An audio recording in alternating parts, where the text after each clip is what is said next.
panggil saya Ocuan. Ya? Ocuan. Ocuan. Ni Ocuan. Dia usulkan kat sini. Sekarang ni kita berada di tempat perusahaan ikan keli. Rupanya ada perusahaan ikan keli kat kampung ni. Ada dekat kat kampung awah ni. Ni brother ni mengusulkan ikan keli ni daripada tahun lepas lagi.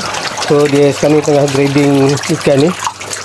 So dia buat dalam kolam semen ni. Ada beberapa kolam lah. Kalau nak beli ikan keli boleh hubungi abang ni nanti boleh share dekat bawah Pencawang dekat Kampung Temok. Boleh datang sini beli ataupun boleh datang sini nak melawat ke, nak dapat idea bertanya, kalau nak macam mana nak beli ikan, kongsi-kongsi ilmu boleh.